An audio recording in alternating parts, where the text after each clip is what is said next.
Bueno, hola, esta es una charla brindada por el Movimiento CX Córdoba el día jueves 15 de noviembre a las 20 horas en la Academia Nacional de Ciencias de la Ciudad de Córdoba. Así que vamos a empezar. Primero les voy a contar brevemente de qué se trata el Movimiento CX, ya que la charla se relaciona directamente con su propuesta. El Movimiento CX es un movimiento social no violento de alcance global que no reconoce naciones, razas, credos, religiones ni ninguna otra división arbitraria, y que aboga por la sostenibilidad de la sociedad mediante la aplicación de un nuevo modelo socioeconómico denominado economía basada en recursos. Y esto se fundamenta básicamente en dos puntos. Uno es que el sistema socioeconómico actual, llamado capitalismo o libre mercado en su máxima expresión, está obsoleto y se está tornando perjudicial para el bienestar social y medioambiental. Y dos, que no tenemos por qué vivir de esta manera, ¿sí?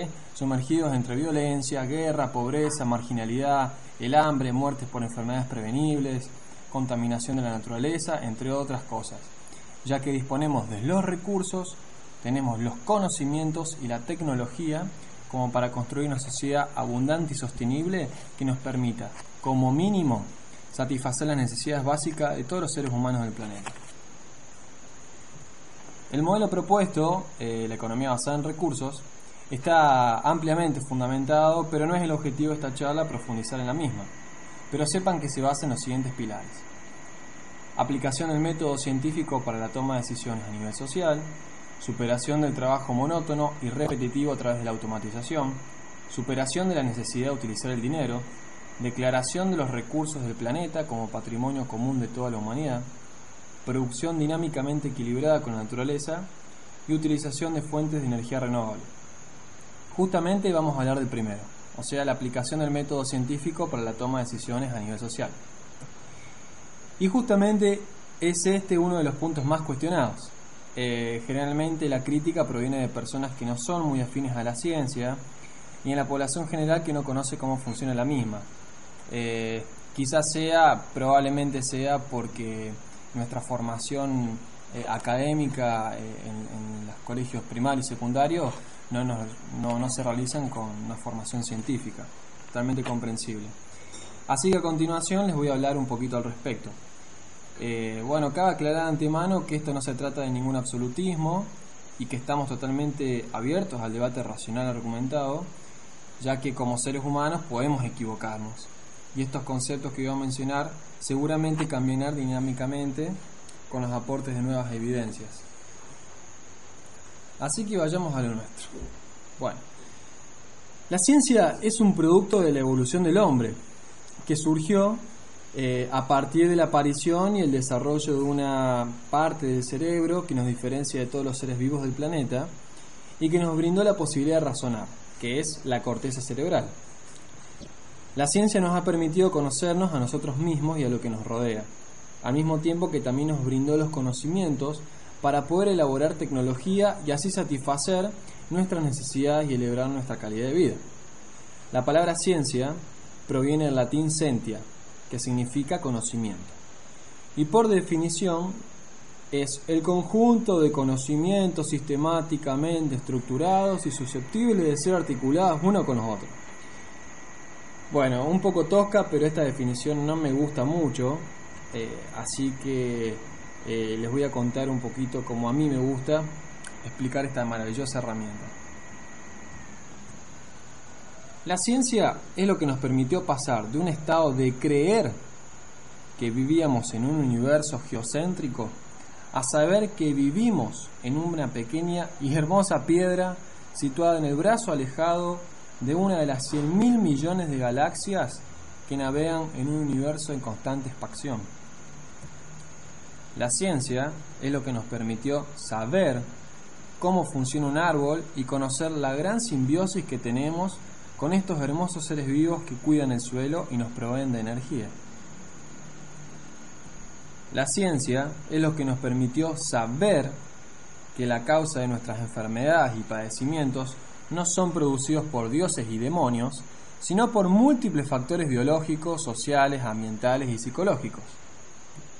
Y esta es una de mis favoritas, y es que la ciencia nos permitió saber cómo hacer que un poco de tierra sea transformado en plaquetas y circuitos electrónicos y así construir computadoras y todo lo derivado de ellas. En fin, cualquier persona que no se emocione con esto no tiene corazón y realmente no valora lo que tiene hoy, ya que todo lo que tenemos está desarrollado por los conocimientos brindados por la ciencia. Desde la silla en la que ustedes están sentados viendo esta presentación hasta un timbre, cosas cotidianas han sido elaborados a partir de los conocimientos brindados por la ciencia.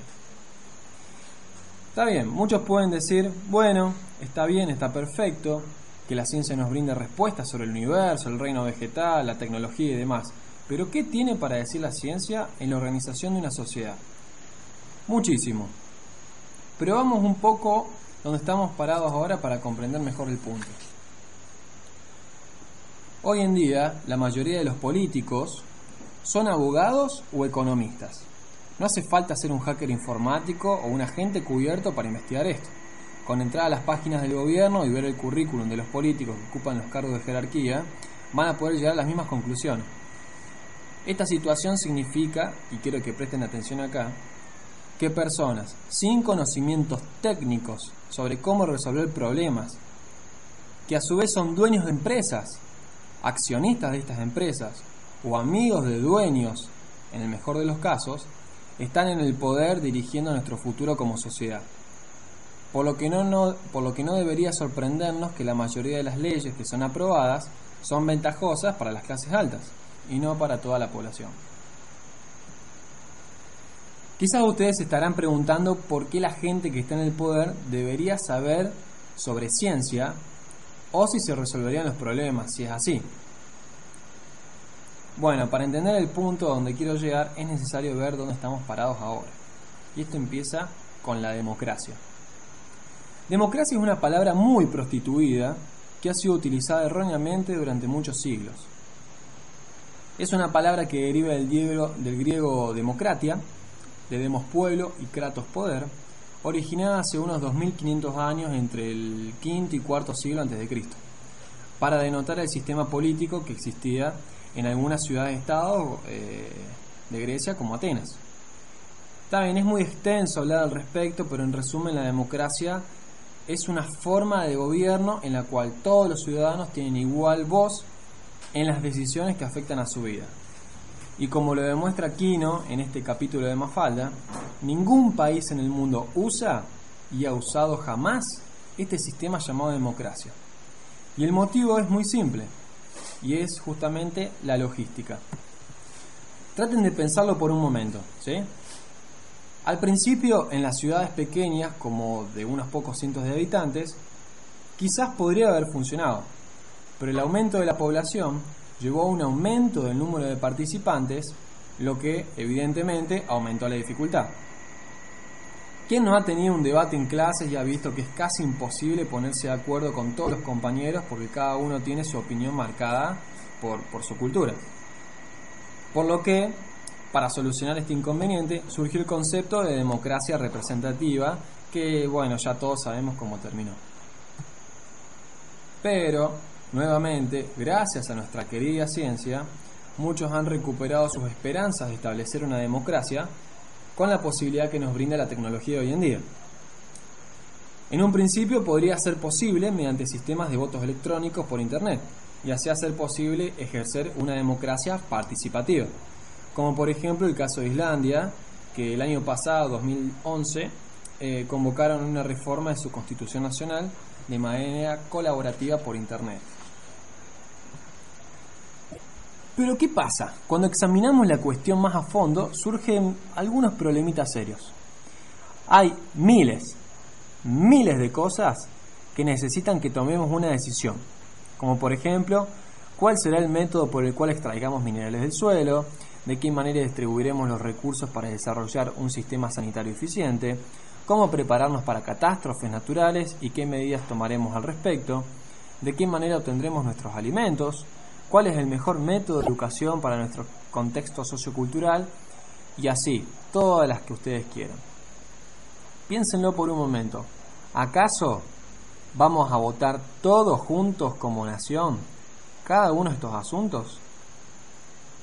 Bueno, suponiendo que sí, que sean las condiciones y todos podemos votar juntos como nación, cada uno de estos puntos.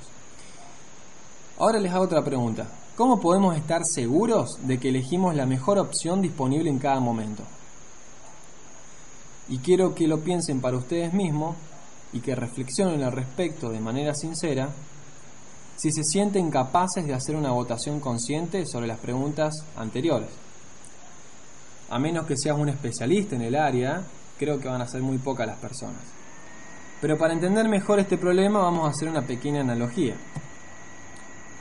Supongamos que tenés un hijo y cuando le estabas cambiando los pañales le descubrís estas manchas en el cuello y en la cara. ¿Qué vas a hacer? ¿Llamarías a todos tus amigos para tener una votación democrática sobre qué deberías hacer a continuación? O, como hace la mayoría de las personas, acudirías a algún médico calificado, el cual lo tratará si tiene los conocimientos adecuados o de última lo derivará a un pediatra, un dermatólogo o un alergista. ¿Por qué sucede esto? Esta confianza hacia el profesional de la salud radica en que usamos prácticas científicas bien establecidas que pueden ser estudiadas, testeadas, comprobadas y mejoradas constantemente. Y está muy claro para la mayoría de las personas cuál es el procedimiento a seguir cuando se trata de su salud. Y esto se debe a que tiene un efecto muy directo sobre sus vidas y pueden ver el resultado en relativamente poco tiempo. Sin embargo, cuando se trata de la administración general de la sociedad, la mayoría rechaza la idea de que la ciencia tenga algo para decir al respecto, teniendo la ilusión de que el método científico es ajeno al funcionamiento de la sociedad. Y aquí pasamos a nuestro tema en cuestión. El método científico es bastante claro, bastante directo y muy fácil de describir, pero por alguna razón es muy difícil de entender para el público en general. Probablemente sea porque, como dije anteriormente, no tenemos formación científica desde las escuelas, sino que éstas se basan en memorizar y no razonar ni aplicar el pensamiento crítico. Pero el método científico consiste básicamente en, primero, recopilar toda la información disponible, artículos, trabajos, proyecciones, análisis y cualquier otra cosa que puedas encontrar que se relacione con el tema en cuestión. Esta información tiene que ser fidedigna y lo más objetiva posible. Está bien, ya sé, es inútil fingir que podemos alcanzar una absoluta objetividad, ya que siempre se puede colar algún error o sesgo cognitivo. Somos seres humanos, es totalmente comprensible, por lo que, para evitar esto, utilizamos los estudios multicéntricos, randomizados, revisados por pares y con grandes muestras. Y si bien esto no nos permite ser totalmente objetivos, sí nos permite disminuir la subjetividad, cosa que no es menos importante. El segundo paso es que con toda esta información generamos nuestra hipótesis o nuestra pregunta sobre el problema en cuestión. Tercero, realizamos una experimentación o, en el caso de hoy que tenemos las tecnologías, podemos hacer una simulación por computadora. En caso de que no resulte como nosotros queremos, podemos volver al paso 2 nuevamente y generar otra hipótesis para así volver a experimentar y todas las veces que ustedes quieran repetir el paso 2 y 3. Finalmente vamos a obtener una conclusión. Como podrán ver, en este proceso no existen las opiniones y todos sabemos lo mucho que nos gusta opinar. Todos somos opinólogos. No tengo nada en contra de la opinión, ya que es parte de la libre expresión, pero sí la considero peligrosa en ciertas situaciones, como por ejemplo operar un corazón o construir un puente. Ningún ingeniero civil basa sus construcciones en opiniones, ni ningún cirujano realiza sus operaciones según sus gustos. Se basan en conocimiento científico bien establecido y conocido. Por lo que podemos extrapolar que no existe una forma comunista de hacer paneles solares, una forma anarquista de construir autos, ni una forma neoliberal de construir generadores eólicos. Simplemente se hacen. También sería interesante aclarar que el método científico no es algo ajeno al ser humano, ¿sí? No es algo ajeno al ser humano, somos nosotros los que lo ejecutamos, y como tal se pueden colar errores de interpretación y sesgos cognitivos. Por lo que, como mencionamos anteriormente, utilizamos las máquinas para hacer mediciones, las revisiones por pares, el doble ciego y las grandes muestras para disminuir la subjetividad.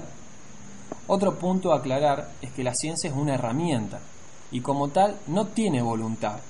por lo que asumir a la ciencia como productora de cosas malas es una falacia, ya que el problema son los hombres, no la ciencia. Esta puede usarse para construir una bomba nuclear o para desarrollar purificadores de agua. Lo mismo se aplica para los intereses económicos. Ya sé, están pensando que hablo de una tecnocracia. No, y veamos por qué. Tecnocracia quiere decir, en cortos puntos, gobierno de los técnicos. O sea, una forma de gobierno en la que ingenieros, científicos, profesionales de la salud y técnicos tienen el control de la toma de decisiones de sus respectivos campos. Bueno, esto podría ser parcialmente bueno, pero en un gobierno tecnocrático existen otros problemas. Y es que el hecho de que haya expertos tomando decisiones no asegura de ninguna manera que estos no sean influenciados por grupos poderosos para actuar de alguna manera a expensas del resto de la población, dando como producto lo mismo que tenemos ahora. Una élite gobernante que toma todas las decisiones, que no tiene la obligación de considerar las necesidades del resto de la población, ni de compartir el cúmulo de conocimientos que la mantienen en el poder. Así que no estoy hablando de tecnocracia. Entre paréntesis, cabe aclarar que los humanos no nacen corruptos.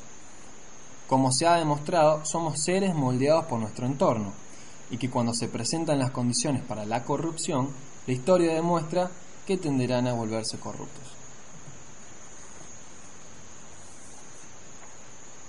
Los sistemas sociales, feudalismo, monarquía, comunismo, fascismo, capitalismo, hasta ahora se han basado en buena parte en ideologías concebidas en un cierto contexto sociocultural y han sido impuestos en la sociedad con resultados bastante desastrosos tarde o temprano. ¿Por qué? Y las reglas eran simples.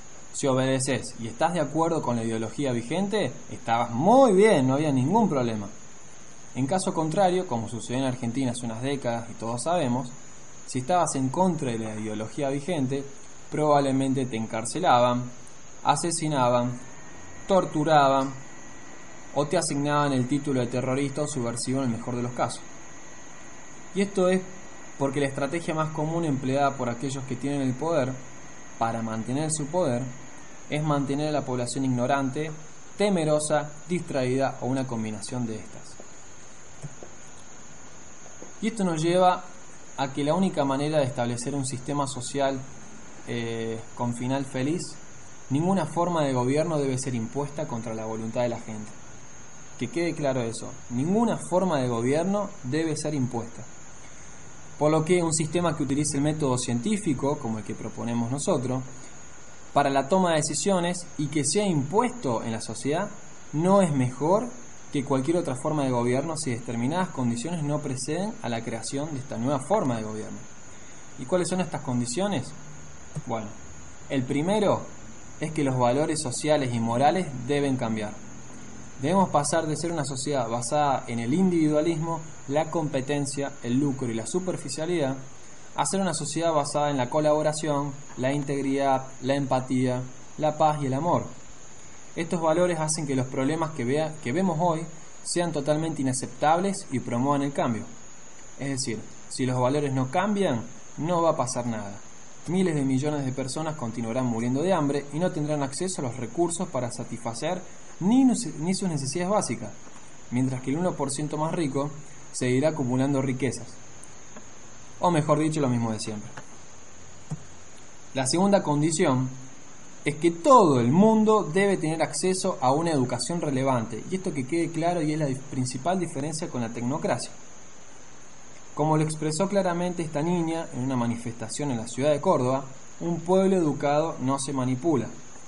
La única manera de asegurar que una pequeña élite no se aproveche de la situación es que todos seamos instruidos científicamente, lo que no significa que todos sean científicos, ya que algunos van a querer dedicarse a las artes. Pero todo el mundo debería ser capaz de comprender cómo funcionan los procesos de toma de decisiones y se les debería dar todas las herramientas para poder hacer una contribución si es que así lo desean. Cuanta más gente compruebe y vuelva a comprobar las actividades de los demás, más probable es que haya un sistema justo y equilibrado. Caso contrario, cuanta más gente sea ignorante del funcionamiento interno de la sociedad, más probable será que se establezca y mantenga una aristocracia. Si estas dos condiciones se dan, es decir, acceso a educación relevante más un cambio de valores, la mayoría de las personas racionales estarían de acuerdo de que no tiene ningún sentido construir una sociedad basada en las imposiciones de una institución dominante. Pero para que comprendan un poco mejor cómo funcionaría esto, vamos a hacer una comparación sobre cómo se toman las decisiones en el sistema sociopolítico actual y cómo se tomarían en una economía basada en recursos. Antes que nada, empezamos preguntándonos cuál es el resultado deseado, y esto incluye la meta final y las condiciones que hay que satisfacer para que esto suceda. Para ello, debemos comenzar con el sistema de valores en la sociedad, como lo dijimos anteriormente. Algo así como un común acuerdo entre todos para empezar a trabajar, que se podría resumir en que sea beneficioso para todos. En términos más simples, queremos maximizar el bienestar de todo el mundo y esto necesita adaptarse de acuerdo a la situación, ¿sí? Que quede claro que el máximo beneficio para todos es nuestro norte y objetivo a seguir, y en base a eso se tomarán todas las decisiones. Por ejemplo, el movimiento Zeitgeist es una organización que aboga por la sostenibilidad y reconoce que todos los países deben desarmarse y aprender a compartir ideas y recursos si esperamos sobrevivir a largo plazo. Por lo que las soluciones a las que se llega y que se promueven tienen la intención de ayudar a todos en el planeta y no a un grupo selecto. Pero si me decís que la paz, la sostenibilidad y la prosperidad no son condiciones deseables y que preferís la pobreza, la corrupción, contaminación, guerra y hambruna masiva, no sé de qué estás hablando. De esta manera tenemos establecido nuestro norte, ¿sí? El máximo beneficio para todos y no para un grupo selecto. Una vez puesto el punto en común, vamos a plantearnos el problema a solucionar. Por ejemplo, veamos cuál es el mejor método de obtención de energía. Y en este caso particular, el objetivo sería producir la máxima cantidad de energía de la manera más eficaz, sostenible y responsable posible. ¿Para quién? Para todos, no para un grupo selecto. Ahora, para que se den una idea de la eficiencia que tendría este proceso, comparemos el sistema sociopolítico vigente y el propuesto por el movimiento Zeitgeist, la economía basada en recursos. Recordemos que en una economía basada en recursos, este sistema no será impuesto, sino que emergirá de la tendencia cultural del momento y en ella se cumplen las dos condiciones mencionadas anteriormente. Quiero recalcar esto. Al mismo tiempo que tenemos marcado nuestro norte, es decir, otra vez maximizar el beneficio para todos. Planteo el problema a aquellas personas que sean capaces de ofrecer una solución, se reunirían y aplicarían el método científico. En primer lugar, recopilarían toda la información disponible, estudios sobre las tecnologías de punta, reportes climatológicos, aplicaciones de nuevos materiales, disponibilidad de recursos, informe de tecnologías usadas anteriormente, etc. En base a esta información, establecemos nuestras hipótesis, como por ejemplo, ¿cuáles son los impactos medioambientales de la extracción, producción, uso y desecho de la tecnología a utilizar? ¿Cuáles son los costes brutos de la producción en temas de energía y materiales? ¿Cuál es la disponibilidad a largo plazo de cada fuente de energía? A partir de esto, de nuestras hipótesis e información recolectada, podemos hacer simulaciones computarizadas para obtener una lista de valores y coeficientes deseados que nos dirá qué tecnología en particular nos conviene utilizar en una región determinada, debido a las diferentes topologías de cada lugar, recursos disponibles, entre otros factores. Por ejemplo, en la provincia de San Juan, sería absurdo pensar en utilizar energía undimotriz o mareomotriz, pero sí tenemos grandes chances de hacer un aprovechamiento de la energía eólica, geotérmica o solar. Y al aparecer nuevos descubrimientos, materiales y desarrollos, los resultados van a cambiar de manera dinámica en función de las variables incluidas al inicio, permitiendo una renovación dinámica de la tecnología respetando los parámetros iniciales de que sea beneficioso para todos. Ahora, ¿Qué pasa en el sistema sociopolítico vigente? Bueno, primero se comienza con ser elegido. Sí, te tienen que elegir. Y parece no importar si tenés alguna habilidad técnica, entendimiento o conocimiento sobre cómo resolver ciertos problemas. Esto es algo así como un concurso de popularidad y como tal se aplican las siguientes reglas del juego. Cuanto mayor sea la cantidad de dinero que dispones para tu campaña, mayor probabilidad de éxito. En el proceso vas a tener que aceptar compromisos y donaciones, la gran mayoría de las cuales vendrán de corporaciones y bancos que pedirán tu obediente cooperación cuando llegue el momento.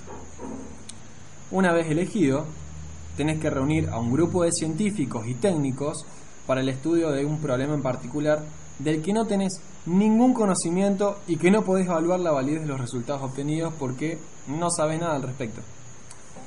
Cabe aclarar que a veces estos científicos y especialistas son hombres y mujeres de las corporaciones que financiaron tu campaña política y actúan por el interés de los accionistas y no por la sólida evidencia científica en beneficio del planeta y de la gente, ya que al final lo que importan son las ganancias.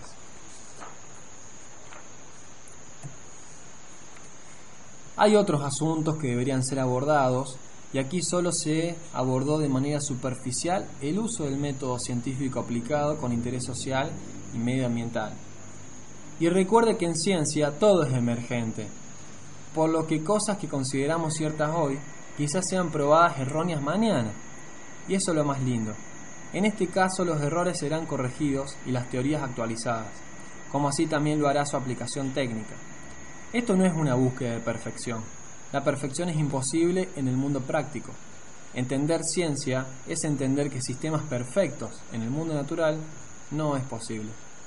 Esto se trata de esforzarnos por elaborar cada vez mejores teorías que se adapten a nuestras situaciones emergentes y dinámicas. Pero la realidad es que el actual paradigma de crecimiento económico infinito no solo es matemáticamente insostenible, sino que es ecológicamente perjudicial, y una cosa está bastante clara: el capitalismo requiere de consumo perpetuo y crecimiento constante. Es más, las propias bases del sistema de mercado no son la administración inteligente de los recursos escasos, que es el principio de la economía, sino el cómo extraerlos y consumirlos perpetuamente en pos del beneficio del crecimiento económico. Y haciendo uso de la falacia de autoridad, locura es hacer la misma cosa una y otra vez, esperando resultados diferentes. Entonces, nos animemos a cambiar, hagamos las cosas de otra manera, otro mundo es posible.